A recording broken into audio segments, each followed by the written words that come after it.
एक बाबा है, उनको बेचारे को नाहक में परेशान किया जा रहा है। स्टूडियो में बुलाया, 2-3 संत और बुला रखे थे, उन संतों ने दौड़ाया उसको, उल्टी सीधी बात बोली, बड़े बड़े टीवी चैनलों को मैं देख रहा हूं, उसको बेचारे को परेशान किया। सिर्फ क्या है, टीआरपी। अभी आगरा में फिर एक लड़के ने सुसाइड की, मनोज शर्मा ने।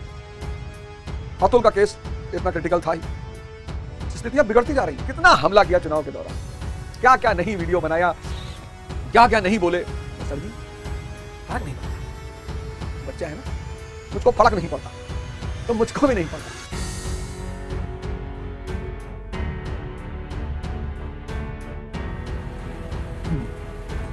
जय हिंद फ्रेंड्स।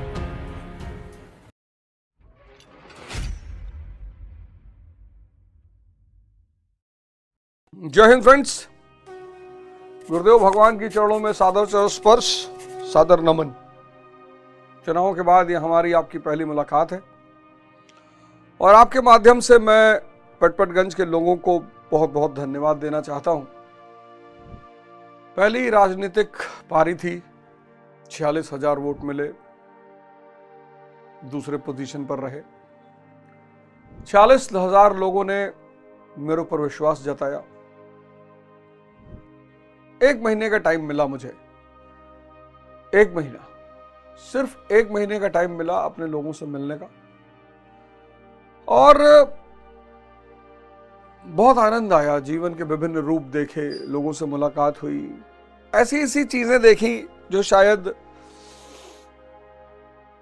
किताब में पढ़कर कभी समझ में नहीं आता। बड़े लोगों को दुख भी हुआ कि मास्टर को राजनीति नहीं करनी चाहिए, सबको करनी चाहिए। मैंने आपसे हमेशा कहा कि ये जो जीवन है ना, आप इसको इतना कॉम्प्लेक्स क्यों बनाते हो?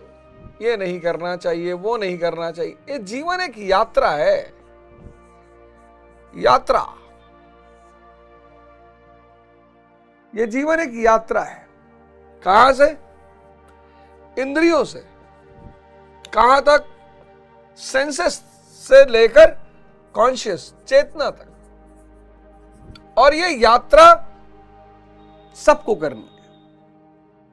पिछले एपिसोड में मैंने आपको बताया कि भारत महान क्यों है। हमने द्विज का सिद्धांत, बहुत लोग परेशान रहे। कई बार मैं बाहर गया तो लोगों ने पूछा कि भाई भारत में भगवान क्यों पैदा होते हैं? फॉर्मूला पता है हमें, हमको फॉर्मूला पता है। सेंसेस, इंद्रियां, पशु भी रहता है, पर पशु के पास ऑप्शन नहीं है चैतन्य पर जाने का। पशु पैदा होता है, पशु ही मरता है, लेकिन इंसान के पास ऑप्शन है चैतन्य के पास जाने का।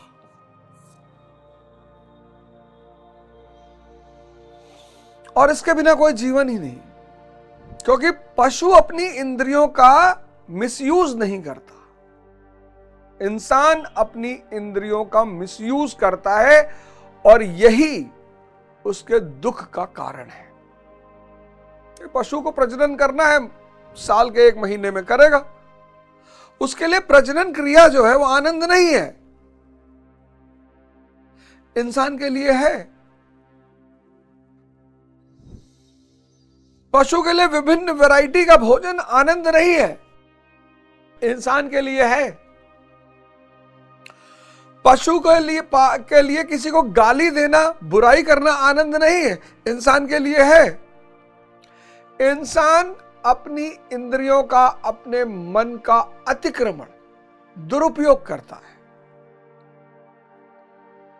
उस मन और इंद्रियों का सदुपयोग करना है एक महान यात्रा की तरफ जाने के लिए, और फिर आपके अंदर भगवत्ता के गुण पैदा हो जाएंगे। अब ये क्या है भगवत्ता के गुण? ये जो भगवत्ता के गुण हैं, जैसे प्रभु राम है, सबसे बड़ा एग्जाम्पल वही है, प्रभु राम। अब प्रभु राम जो है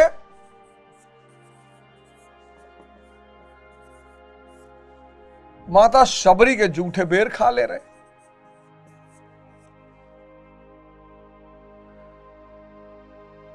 केवट राज से गले मिल रहे, समंदर से हाथ जोड़ रहे,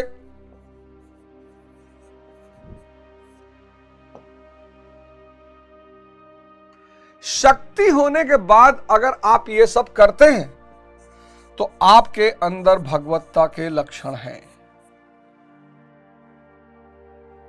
और अगर आपके अंदर भगवत्ता के लक्षण हैं तो आप भी भगवान हैं। मैं थोड़ी कह रहा हूं। सिद्धार्थ यहां बैठे थे, सिद्धार्थ यहां बैठे थे, यहां बुद्ध यहां बैठे। बड़ा सिंपल सा कॉन्सेप्ट है, करना ही पड़ेगा। सिद्धार्थ यहां बैठे लेकिन बुद्ध यहां बैठे। परिवर्तन किया उन्होंने अपने आप।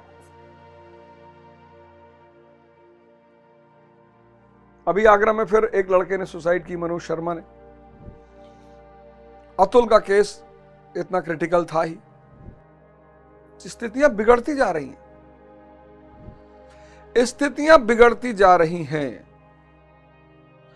और नित्य दिन बिगड़ती जा रही हैं। वर्धमान यहां बैठे, फिर महावीर यहां बैठे, नरेंद्र यहां बैठे, स्वामी विवेकानंद यहां बैठे। मैं आपसे कितनी बार बोला, मैं आपको कितनी बार कहा कि इस परिवर्तन की यात्रा शुरू करिए। मैं जानता हूं एक दिन में रिजल्ट नहीं मिलेगा और आपको तुरंत अपने जीवन को बदलना है, संभव ही नहीं है, संभव ही नहीं है। 4 चीजें आपको करनी पड़ेंगी, तब जाके आपके जीवन में परिवर्तन आएगा। 4, पहला, सेवा करनी ही पड़ेगी, कोई रास्ता ही नहीं है। सिख कर रहे हैं, दुनिया की सेकंड रिचेस्ट कम्युनिटी है, दुनिया की दूसरी धनी वर्ग है। आप देखो, अगर कहीं ना कहीं आप परेशान हो और गरीब हो तो आपका अहंकार बहुत ज्यादा होगा। जिन क्षेत्रों में लोग ज्यादा अहंकारी हैं वहां गरीबी है। आप सिखों को देखो, गुरुद्वारे में हजार करोड़ के सिख गुरुद्वारे में चप्पल उठा के पोंछ रहे हैं, गुरुद्वारे में झाड़ू लगा रहे हैं, पोछा लगा रहे हैं। सेवा है। सेवा से अहंकार गिरता है और जब अहंकार गिरता है तो विवेक पैदा होता है। यह है रोशनी।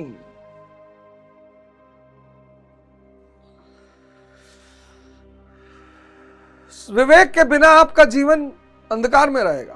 कितना भी पढ़ लो, एमएससी, बीएससी, पीएचडी, ईएचडी, चाहे जो कर डालो, अगर ये नहीं पैदा हुआ, क्योंकि जैसे ही विवेक पैदा होगा वैसे ही त्याग पैदा हो जाएगा। त्याग, हां, त्याग पैदा हो जाएगा। किस बात का? माया जो है, माया यानी ये दृश्यगत संसार है। माया जो भी इन 2 आंखों से दिख रहा है वो माया है, क्योंकि वो बदल रहा है, चेंज हो रहा है। एक डिप आप गंगा में लेते हो और गंगा से बाहर निकलते हो। गंगा मैया से याद आया, महाकुंभ में आप सभी लोगों ने स्नान किया होगा। बहुत बहुत शुभकामनाएं आप सबको। भारत की एक बहुत बड़ी परंपरा है महाकुंभ, कुंभ, उस पर भी चर्चा करेंगे। और बहुत बहुत शुभकामनाएं, आपने इस परिस्थिति में जाकर गंगा जी में स्नान किया, बहुत बहुत संगम में आपने स्नान किया। लेकिन उस स्नान का महत्व तब होगा जब आप साधना शुरू करोगे, तो विवेक पैदा होगा, आप त्याग करना शुरू कर दोगे। आप माया का प्रयोग सिर्फ आवश्यकता के अनुसार करोगे। मतलब अगर आपका काम स्विफ्ट गाड़ी से चल रहा है और अगर आपके पास स्विफ्ट गाड़ी है तो आप ईश्वर को धन्यवाद दोगे कि भगवान स्विफ्ट है हमारे पास। आप रोगे नहीं कि मर्सिडीज नहीं है, बीएमडब्ल्यू नहीं है, लैंड क्रूजर नहीं है। अगर आपकी जीवन की जो मूलभूत आवश्यकताएं हैं उनकी पूर्ति हो रही है और आप दुखी हो, फिर से इस बात को मैं बोलूंगा, अगर आपके जीवन के मूलभूत आवश्यकताओं की पूर्ति हो रही है और आप दुखी हो, तो आप विवेकहीन इंसान हैं।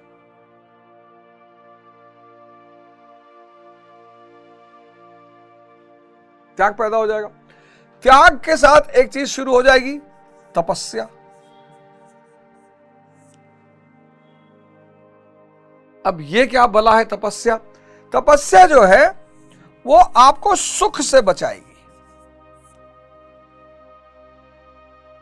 आपको पता है खाना खाना है और बढ़िया मटर पनीर बनी है और शानदार बनी है, तो जीभ के लिए नहीं खाना है, पेट के लिए खाना है।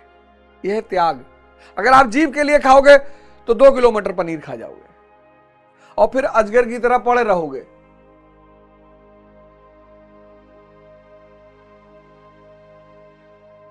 जीभ के लिए नहीं खाना है, जीभ के लिए नहीं खाना है, पेट के लिए खाना है।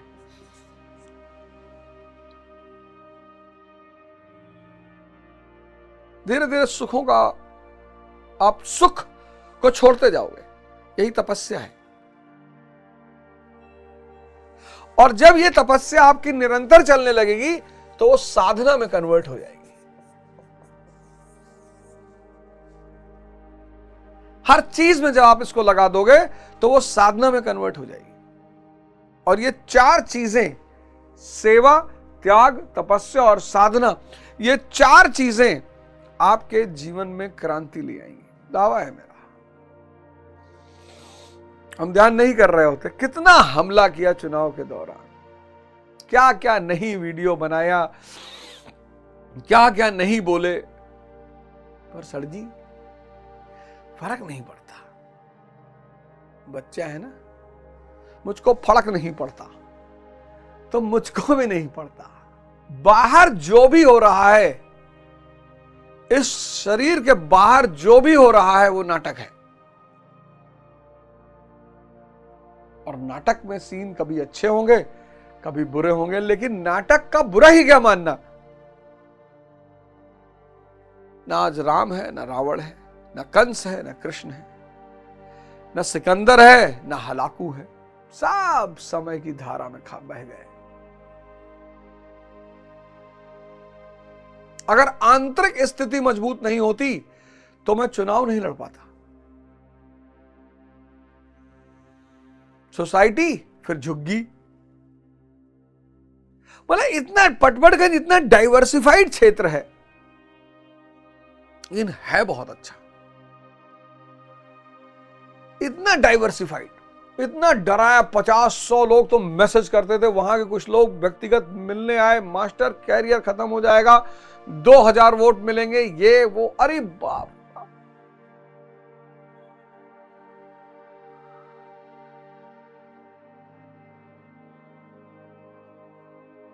और न जाने क्या क्या। पर मुझे पता था कि ये करना है, मतलब करना है। क्यों करना है ये भी पता था। ये 4 चीजें आप करना शुरू कर दीजिए। पहला ये शुरू कर दीजिए, आपका मंदिर है बगल में, मस्जिद है बगल में, गुरुद्वारा है बगल में, चर्च, आप जो भी है, पहले तो आप इसको पकड़ लीजिए। यही है गुरु मंत्र। सबसे बड़ी चीज यही है, सेवा। इसलिए जब आप आश्रम में जाते हो, आपसे आप देखोगे, आश्रम जाओगे किसी आश्रम में तो आप पता लगा कोई पुराने डीजीपी हैं, झाड़ू लगा रहे हैं, इसीलिए कराया जाता है। इसीलिए भारत को ही यह सूत्र पता है कि विवेक पैदा कैसे किया जाता है। बहुत बड़े बड़े घरों के बच्चे बड़े बड़े स्कूलों में पढ़ रहे हैं, उनके माँ बाप निराश हैं, कहते हैं अंग्रेजी तो बोल लेता है, पैकेज इसको मिल रहा है 1 करोड़ रुपए का, पर विवेक नहीं है। नहीं होगा सर, वो भारत की व्यक्तिगत खोज है। कुछ चीजें हैं ना जो भारत की व्यक्तिगत खोज है, द्विज, योग, ध्यान, विवेक, ये भारत की व्यक्तिगत खोज है। ये ताकत है भारत की।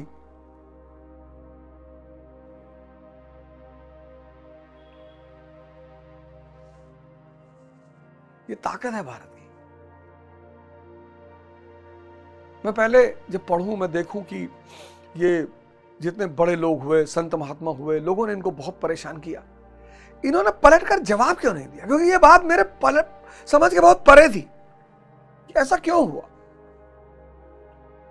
सिर्फ एक वजह है, जब इन्हें दिखाई पड़ गया कि ये बेचारे तुम्हारी स्थिरता का राज खोज रहे हैं, तुम्हारी शांति का राज कह रहे, तुम इतना हो गए, हमें बताओ ये बुरे नहीं है। बोल रहे तुम भी तो वहीं से निकले हो जहां हम हैं। आज बाहर बहुत नेगेटिविटी, बहुत अशांति, एक बहुत बड़े समूह की आवश्यकता है, बहुत बड़े। और कोशिश करिए, ऐसा कोशिश करिए कि नेगेटिविटी से दूर रहिए। हालांकि संभव नहीं है, क्योंकि सोशल मीडिया की कमाई ही नेगेटिविटी है। एक बाबा है, उनको बेचारे को नाहक में परेशान किया जा रहा है। आईआईटी बाबा कहा जा रहा है उन्हें। ठीक है, मतलब इंडियन मीडिया के पास स्टॉक एक्सचेंज डिस्कस करने का टाइम नहीं है। बड़े बड़े टीवी चैनलों को मैं देख रहा हूं, उसको बेचारे को परेशान कर रहे हैं। सिर्फ क्या है? टीआरपी। सिर्फ स्टूडियो में बुलाए, 2-3 संत और बुला रखे थे, उन संतों ने दौड़ाया उसको, उल्टी सीधी बात बोली। आज जो सबसे ज्यादा पैसा आ रहा है वो नेगेटिविटी से आ रहा है। तो जहां पैसा आएगा, इसलिए मैं आपको बोल दूं, आप में से बहुत सारे लोग ट्रोलर्स से बड़े वो परेशान होते हैं, बड़े डरे हुए हैं, आपकी हिम्मत नहीं पड़ती। मैंने कई लोगों को देखा कि वो ऐसी स्थिति में आ गए ट्रोलिंग होने के बाद कि उन्होंने मतलब दोबारा यूट्यूब देखना ही छोड़ दिया। नहीं, नेगेटिविटी से पैसा आ रहा। आप जब भी किसी की बुराई कर रहे हो, खासकर अगर वो आदमी पब्लिक फिगर है, तो उसकी व्यूअरशिप बढ़ जा रही है, सब्सक्राइबर बढ़ जा रहे हैं। पहले लोग कहते थे बुराई करने से क्या फायदा, आज बुराई करने से पैसा आ रहा है। और जिस देश में 60 से 70% लोग डिप्रेशन में बैठे हो, वो तुरंत गाली देना शुरू कर देंगे, तुरंत उल्टा सीधा बोलना शुरू कर देंगे।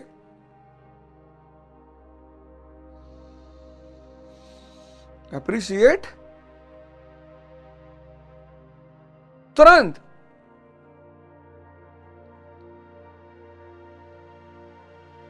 और अगर आप ध्यानी नहीं है तो आप मारे जाएंगे। आप ये सारे काम आप ये शुरू कर दिए, ये सारे अपने आप होने शुरू हो जाएंगे, मजा आने लगेगा ना आपको। विवेक रोशनी है। अब पिछले अध्यायों में हमने डिस्कस किया कि बुद्धि, विवेक ये कैसे पैदा होती है, इसका तरीका क्या है और इसके रास्ते क्या है। तो अब हम आते हैं 58वें श्लोक पे, जिसकी हमने चर्चा की कि जैसे कछुआ अपनी इंद्रियों को समेट लेता है, लेकिन कछुआ जब खतरा टल जाता है तो फिर वो बाहर निकल आता है। कछुआ अपने अंगों को समेट लेता है खोल के अंदर, लेकिन जब खतरा टल जाता है तो फिर अपने आप को खोल के बाहर ले आता है। तो का सवाल यह है कि क्या इसी प्रकार स्थिति प्रज्ञ महापुरुष भी विषयों में रस लेने लगते हैं? अब जो स्थिति प्रज्ञ है उसने अपनी इंद्रियां समेट ली। अब जब उसने अपनी इंद्रियां समेट ली तो क्या दोबारा वो इंद्रियां बाहर आती हैं? अब मैं आपको कॉन्सेप्ट यहां पे समझा दूं। चैतन्य और इंद्रियां, और जब भी हम इंद्रियां कहेंगे तो अकेले नहीं कहेंगे, इंद्रियां और मन का गहरा संबंध है। मन के बिना इंद्रियां नहीं हो सकती। यानी जब इंसान, आप देखो, कोमा में चला जाता है, जब कोमा में इंसान चला जाता है तो इंद्रियां तो जिंदा होती, लेकिन मन के बिना वो निष्क्रिय है, और इंद्रियों के बिना मन नहीं है। आप कहोगे कैसे? बीमारी,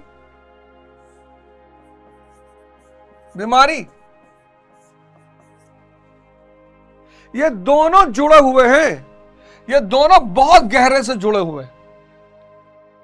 इंद्रियां मन के बिना काम नहीं कर सकती। कोमा में देखो, आदमी लेटा हुआ है, कोमा में आदमी लेटा हुआ है, इंद्रियां तो जिंदा ही है ना।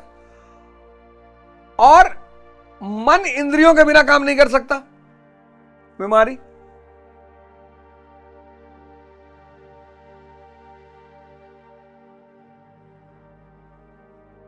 मन है, इंद्रिया। और ये गहरा संबंध सिद्धार्थ को दिखाई पड़ गया। सिद्धार्थ ने क्या देखा? एक बीमार आदमी देखा, बीमारी में इंद्रियां निष्क्रिय है। एक वृद्ध आदमी देखा, वृद्ध में इंद्रियां निष्क्रिय है। मृत्यु देखा, निष्क्रिय है। तो सिद्धार्थ का दिमाग एक स्पेशल दिमाग है। स्पेशल दिमाग जो होते हैं वो गहराई वाली चीजों को देख लेते हैं। फिर सन्यासी देखा तो बोला ये इंद्रिय सुख के पीछे नहीं है लेकिन आनंदित है, यानी इंद्रियों से बाहर भी कोई सुख है। और वहीं से शुरू हुई सिद्धार्थ की खोज, और उस खोज ने सिद्धार्थ को बना दिया बुद्ध, परम आनंद। लोगों को मैं सुनता हूं कभी कभी कहते हुए कि अरे बताओ, घर छोड़ दिए बेचारे, राज्य छोड़ दिए भैया, भैया पत्नियां छोड़ दिए, बच्चा छोड़ दिए भैया। इस देश में लोग त्याग को बड़ी हीन भाव से देखते हैं, लेकिन जहां सुख के बदले आनंद मिल रहा हो, परमानेंट एक्सटेसी, परमानेंट, एक सेकंड भी बाहर की घटनाओं का अंदर प्रभाव ही नहीं पड़ रहा है।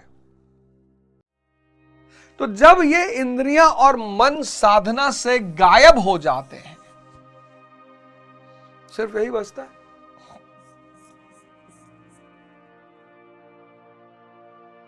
इसका वापस लौटने का कोई चांस नहीं है ही नहीं। जैसे बुद्ध वापस सिद्धार्थ नहीं बन सकते, यही इसकी सबसे बड़ी विशेषता है। यही इसकी सबसे बड़ी विशेषता है कि एक बार आप ज्ञान को उपलब्ध हो गए, फिर आप वापस नहीं आ सकते। इतनी महान चीज छेड़कर कौन आएगा?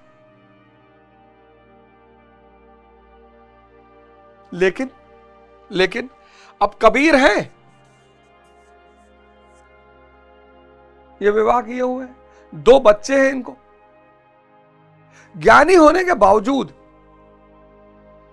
भाई लोग कहते हैं ना कि जब आपको सब पता चल गया कि सब माया है, सब झूठ है, तब आप परिवार क्यों बसा रहे हैं? समाज का हिस्सा है। ये जो वर्ग होगा वो अगर संसारी बन के रहेगा तो आवश्यकतावश, करुणावश, बहुत सारे लोग ज्ञान को उपलब्ध हो गए, चले गए, पता ही नहीं चला, हिमालयों से ऊपर, कैलाश से ऊपर निकल गए। छोड़ो यार, अब कौन जाएगा वापस दुनिया में? लेकिन भगवान विष्णु बैकुंठ से नीचे आते हैं।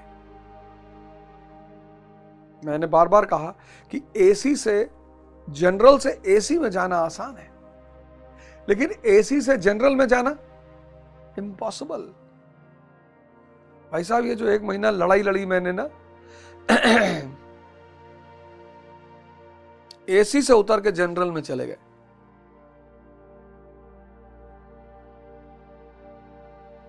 जिंदगी में जो एक नीरसपन आ रहा था वो खत्म हो गया। लोगों से मुलाकात हुई, अनुभव हुआ, जीवन, वास्तविक जीवन के बहुत सारे और रूप देखे।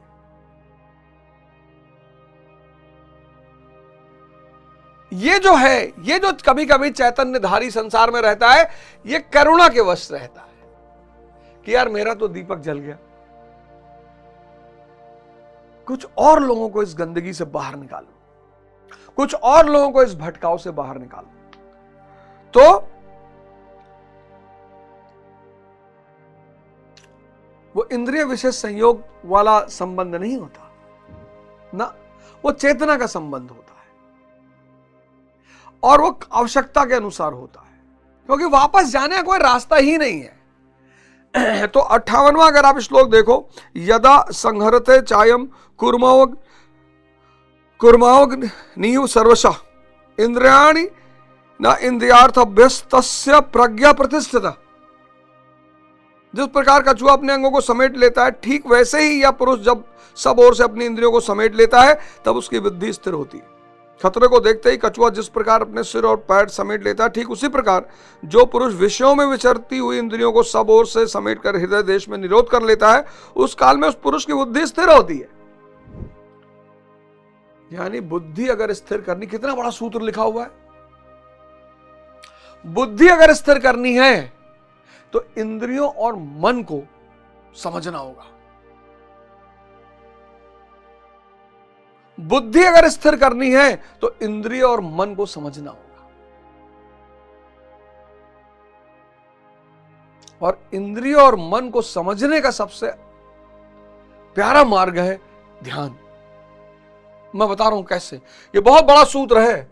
अगर बुद्धि को स्थिर करना है, इंद्रिय प्लस मन, अगर इन दोनों को समझना है तो उसका मार्ग है ध्यान। ध्यान क्या करेगा? एक रोशनी के रूप में आपको चीजें दिखाएगा। जैसे एग्जाम्पल के तौर पे कि जीभ के लिए नहीं खाना है, पेट के लिए खाना है। अब ये ध्यानी जानता है, इसलिए शुगर का जो अगर पेशेंट ध्यानी है उसको दिक्कत ही नहीं होगी, क्योंकि वो पेट के लिए खा रहा है तो सीमित भोजन करेगा। आज शुगर के सबसे ज्यादा पेशेंट कौन परेशान है? जो ध्यान नहीं कर रहे हैं। और एक चीज आपसे हाथ जोड़ के निवेदन है सारे भारत के लोगों से, देखिए भैया, जब आपके घर कोई आता है और अगर वो कहता है कि मुझे खाना नहीं खाना है, तो कृपया करके उससे जबरदस्ती ना करें। अब वो समाज नहीं रहा जो साइकिल से चलता था, खेत में काम करता था, किसानी करता था। अब शारीरिक मेहनत करने वाले लोग नहीं हैं। हाथ जोड़ के कह रहा हूं, जबरदस्ती करते हैं लोग। वो कह रहा है कि भैया मैं शुगर का पेशेंट, अरे एक लड्डू खाने से क्या होता है भैया? उसकी जिंदगी, ये शुगर जो खून में गलती नहीं, ये सारे अंगों को डैमेज करती है। साइलेंट किलर कहते हैं, पता नहीं चलता। हाथ जोड़कर निवेदन है, अगर आप किसी को प्रेम कर रहे हैं, सम्मान कर रहे हैं, और वो आपको मना कर रहा है कि मुझे नहीं खाना है, तो उससे दबाव देकर ना खिलाएं। क्योंकि मैंने देखा बहुत सारे लोग संकोच में, मैं जो घूमता था चारों तरफ पटपटगंज में, तो भाई हर जगह चाय पीनी है, और आप सबसे कह नहीं सकते कि शुगर मत डालिएगा। हर जगह मिठाई आ रही है और जबरदस्ती कहते तो नहीं खाओगे, हम नाराज हो जाएंगे। कृपया दूसरों का सम्मान करें, उनके जीवन पर ध्यान दें, और खाने पीने में जबरदस्ती ना करें। यह हाथ जोड़कर आप सबसे निवेदन है। बहुत प्रेम है आपको किसी से, उसको पैसा दे दे, 10-20 हजार रुपया दे दे, लेकिन प्लीज ये ना करें। 1990 से पहले यहां का आदमी मेहनत कश था, शारीरिक श्रम करता था, तो सारा खाना हजम हो जाता था।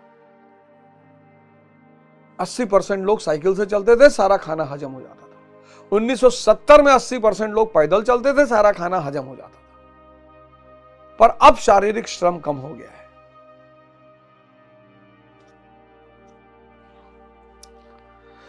तो अब ध्यान करेंगे आप, तो आप पेट के लिए खाएंगे, ध्यानी पेट के लिए खाएगा।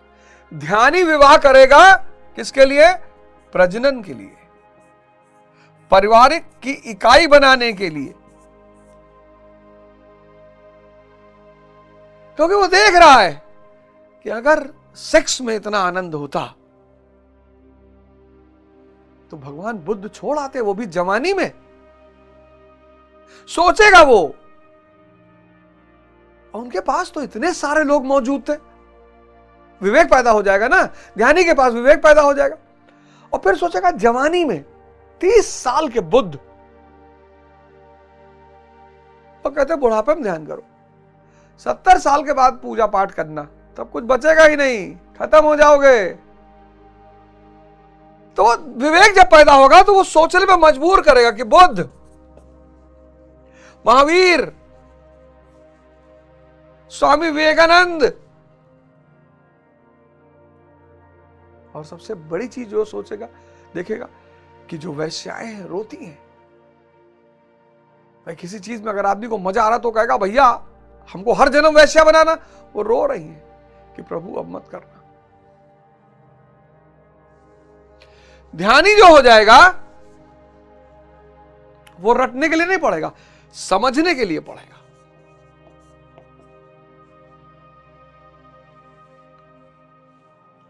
रट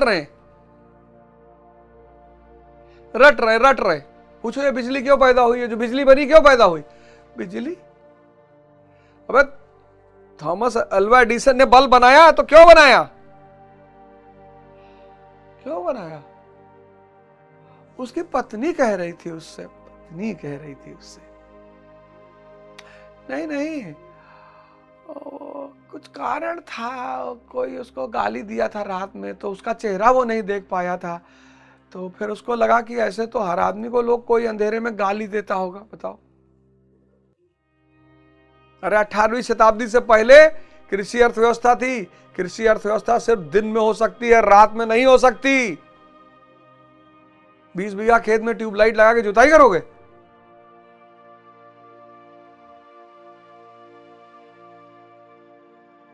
लेकिन जब इंडस्ट्रियल रेवोल्यूशन आया, औद्योगिक क्रांति आई, एक सीमित क्षेत्र में है ना, डिमांड बढ़ा, तो ये हुआ यार दिन के उत्पादन से मांग की पूर्ति नहीं हो पा रही, रात में भी करो, तो रात में करने के लिए लाइट चाहिए, आ गई। Necessity is the mother of invention.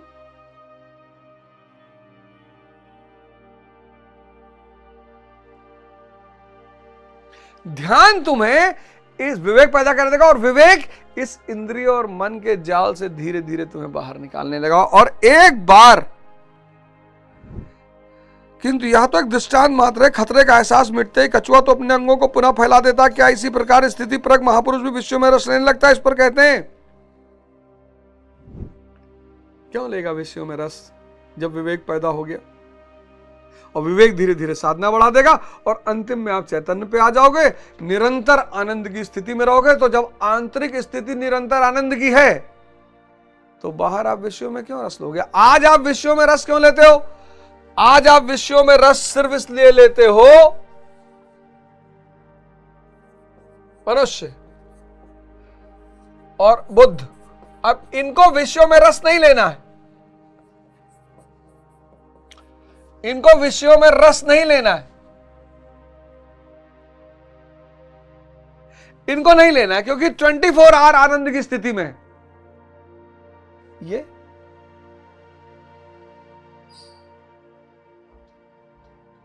जब मिठाई रसगुल्ला खाएगा तो जितनी देर खाता रहेगा मन गायब हो जाएगा, क्योंकि सुख में मन गायब हो जाता है। इसका सुख इसकी इंद्रियों से जुड़ा हुआ है, तो ये भागेगा ही, इसको सुख चाहिए, भागेगा। इसीलिए सुख की तुलना किससे की गई? मृग तृष्णा से।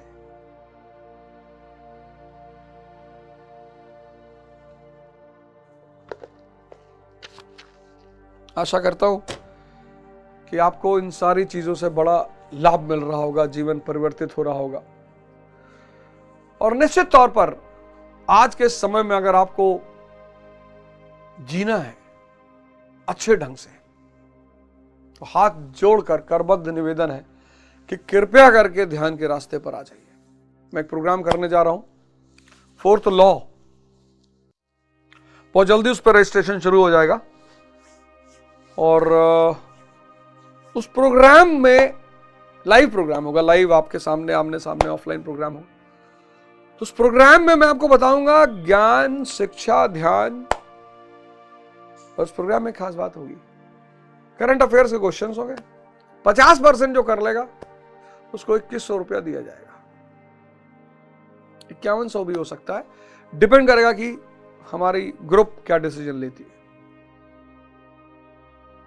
आप सब लोग जिन्होंने मेरी चुनाव में मदद की आर्थिक रूप से, बहुत सारे मित्र मेरे आए, आशुतोष एक लड़का है वो आया, एक लड़का आदित्य यादव है लखनऊ से वो आया, ऐसे बहुत सारे लोग आए। और सिद्धार्थ सिंह कोल्हार गांव का एक लड़का है, वो तो बेचारा 2 महीना यहां पड़ा ही रहा। और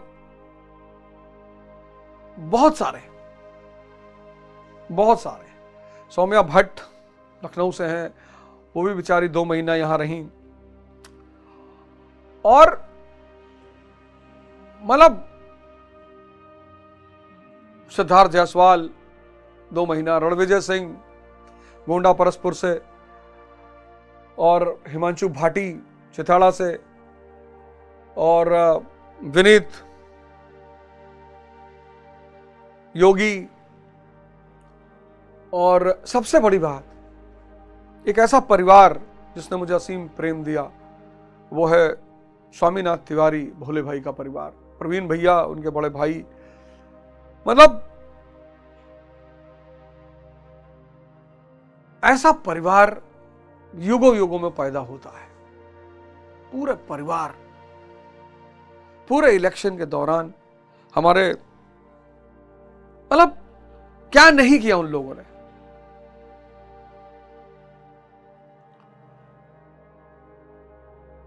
गंगाधर गोरखपुर से, और हमारी श्रीमती जी मंजरी ओझा, पूरा जीवन, मेरी बहन रिचा ओझा, और न जाने कितने सारे लोग,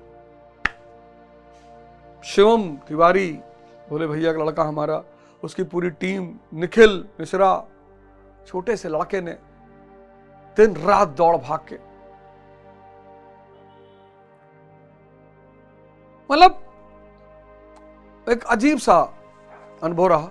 एक बृहद परिवार मिला, और बहुत सारे लोग हैं, मैं अगले एपिसोड में उनका भी नाम लूंगा कि किन किन लोगों ने मेरी मदद की और बहुत मदद की। अगले एपिसोड में आपसे फिर मुलाकात होगी। जय हिंद, जय भारत।